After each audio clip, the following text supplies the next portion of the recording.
white man wearing G was on the streets, trying to consume some skirts for the E, so I can get some phones rolling in my ride, chilling all alone. Just hit the east side of the LBC, on a mission trying to find Mr. Warren G. Good evening. Thank you. Thank you so much. Good evening, everybody.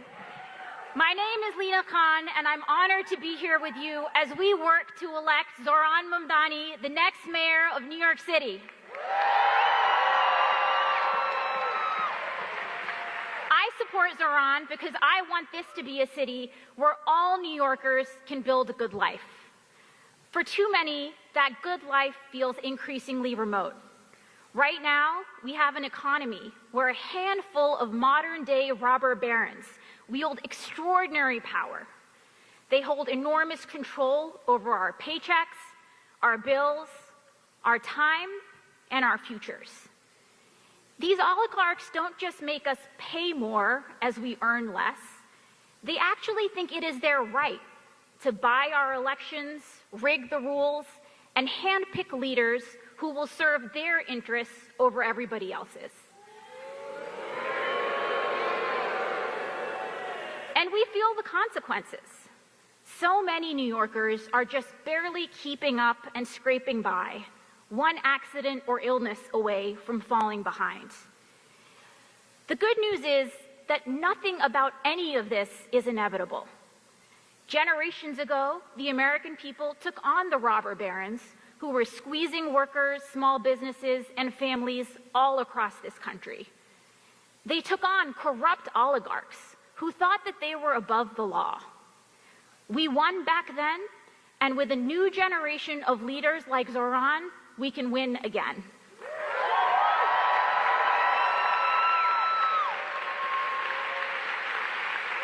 The days of democratic leaders choosing to ally with titans of industry over working people are over.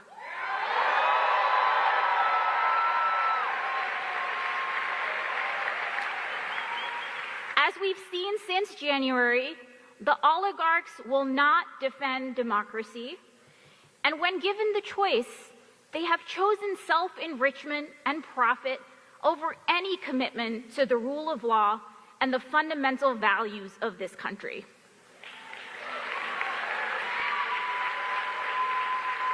I know that Zohran has the moral conviction to fight for a New York City that works for everybody. And I know that he has the courage to stand up to the most powerful interests in this country when they push back and fight to protect the status quo. Once Zohran gets to City Hall, he will be thinking about not just those with the biggest bank accounts, the people who can buy lobbyists and newspaper ads. He will be thinking about the janitors, the nurses, the waiters, the shopkeepers, the teachers, the millions upon millions of people who keep this city running. We can fight for a more fair and just future, and in just a few short weeks, we are going to elect Zohran Mamdani to deliver just that. Thank you so much.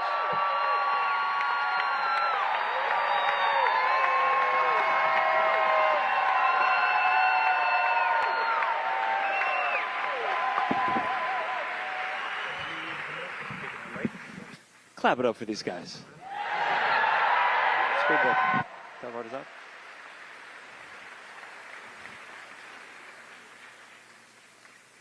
That's a union job, right? Yeah.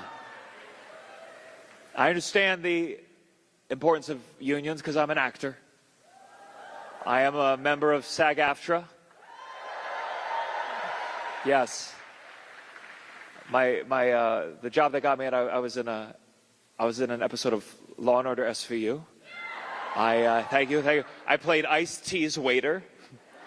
And it's a small part, but I wanted to do well. So to prepare for the role, I actually became a waiter for 12 years. I want to thank some of the unions that have supported Zohran and this event tonight. Some of them are seated behind me. I'm going to tell you their names. I want you to keep applauding through the whole fucking thing.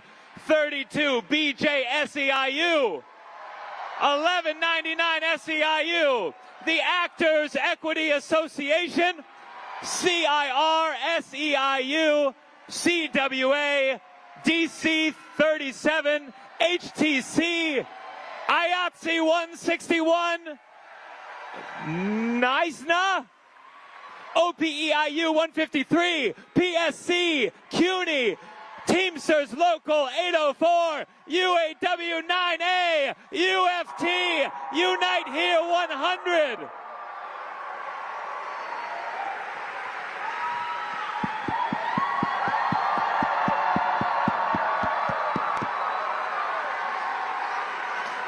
And we also have to shout out our day one endorsing organizations who have been in the fight with this campaign for almost a year. The New York City Democratic Socialists of America, New York Communities for Change, Drum Beats, Ka Voice.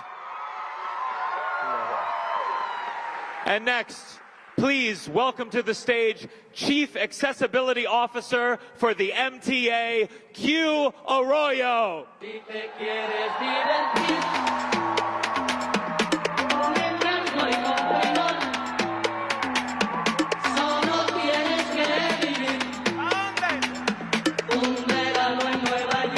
What's up, New York? Que lo que mi gente? Sac passe. Good evening, everyone. My name is Quamel Arroyo, and I am a proud Dominican-American immigrant. I'm also one of over 1 million New Yorkers with disabilities who live here in the city. It is such a joy to be here with y'all tonight. Tonight is transformational because we are here to confirm our belief that New York City deserves better. And we are here to affirm our commitment to creating a better city where no one gets left behind.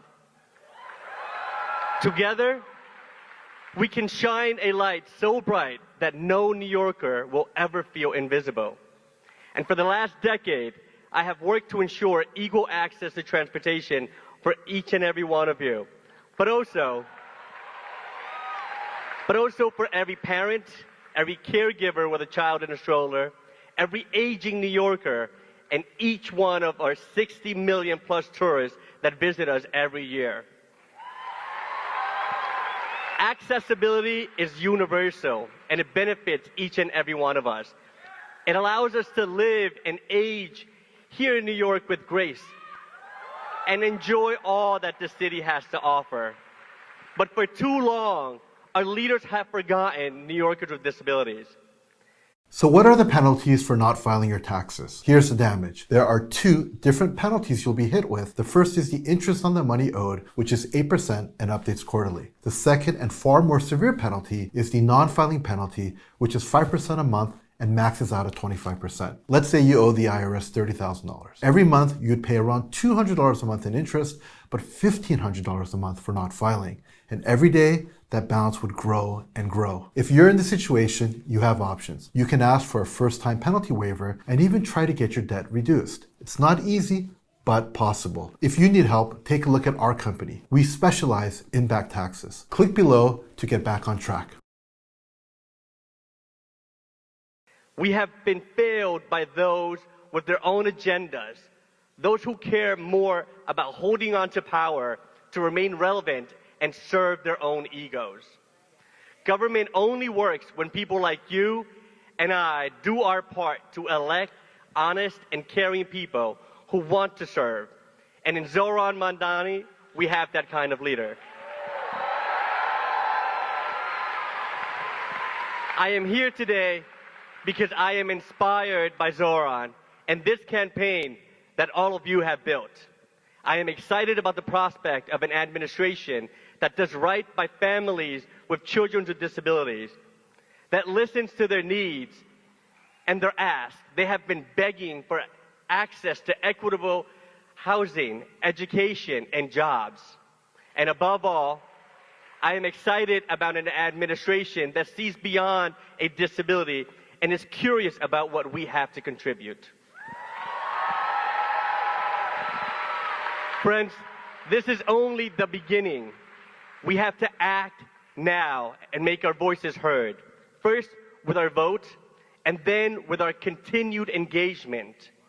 This is our opportunity to deliver a new generation of leadership that is actually representative of the people it serves.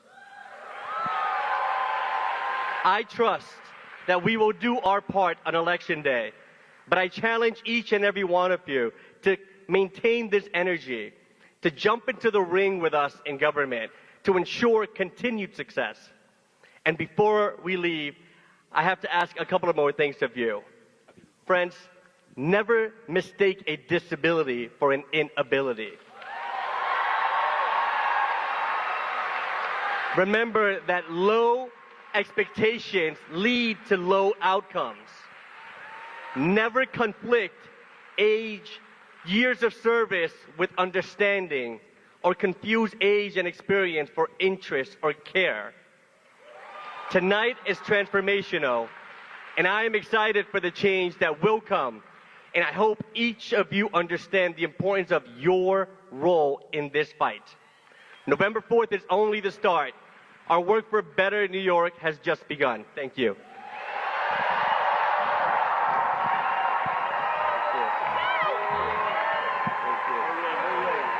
Please welcome to the stage Zohran for New York City Super Volunteers, 15-year-old Abid Mahdi and 80-year-old Richard Mann.